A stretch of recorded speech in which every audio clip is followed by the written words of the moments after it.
Film that was an even bigger hit on Broadway. Fiddler on the Roof is an absolute commercial success, and thanks in part to the legendary actor Chaim Topol.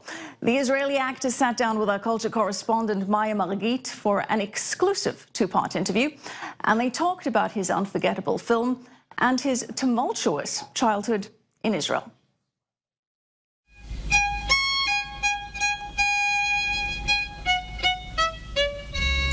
He's a singer, an actor, and a writer. If I were a rich man, Chaim Topol is an award-winning Israeli performer.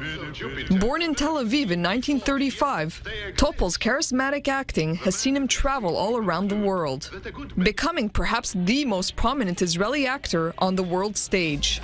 It was his role as Tevye in Shalom Aleichem's classic tale, Fiddler on the Roof, that would catapult Topol to stardom. Director Norman Jewison adapted the popular Broadway musical to film in 1971. It tells the story of Tevye the milkman and his 5 daughters as they struggle to maintain their Jewish identity in the Ukrainian village of Anatevka. We sat down with Topol to discuss his role in one of the 20th century's most iconic films, as well as his memories of Israel's foundation.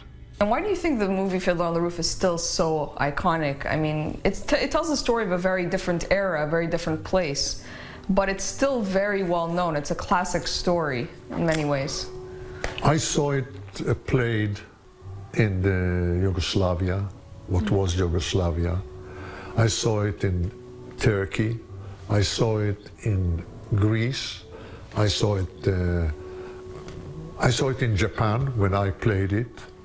When I saw it in Turkey, and I sat in the audience, I felt that the Turks who were sitting there, when the scene in the wedding, when they come and break into the wedding and throw the tables all over and so, the Turks were sure that these are Greeks.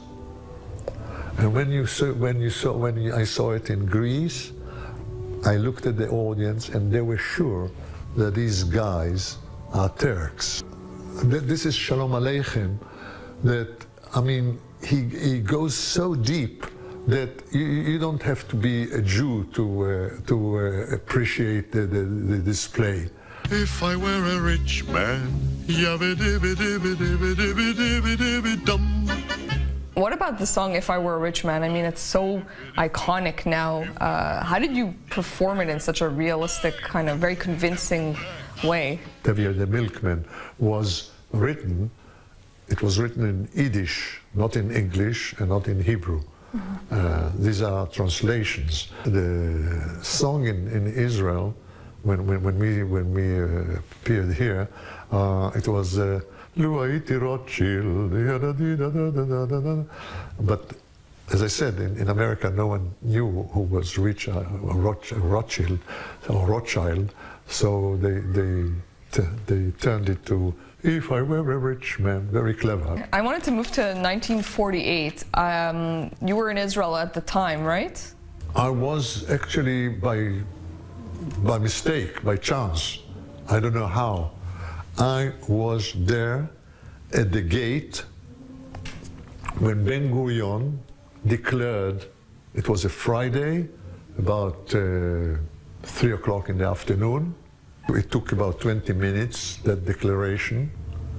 And when he left, I ran home, which was about 800 meters away, and told my father that I just heard Ben-Gurion declaring the gun. My father was a member of the Haganah, and he listened to me. He said, "Yeah, really." Went to his hiding place where he had his weapon, put it on, and went to where he was supposed to go. So people were afraid as soon as the independence was declared? Yeah, they knew that some people won't like it, and and then it started the War of Independence. And what did you? Were you here during the war? Did you? Sure. How was it? What was it like for you? Were you allowed to go out at all, or did you have to stay at home? No, we went to school too. There were nights that it was we didn't sleep, and we were shelled, or we were shelling. A few years after this childhood experience, Topol would be performing in a theatrical troupe in the Israeli army. This was the start of his early acting career, and would eventually lead to him becoming an international star. Traditions, traditions. Who doesn't love the song, If I Were a Rich Man? Well, tomorrow we'll have part 2 of our exclusive interview with Chaim Topol, where he tells us about his personal experience in the Six-Day War in Israel and which country he refuses to visit and why, and of course, what he's up to today. Well, that's it for Clear Cut. I'll see you next.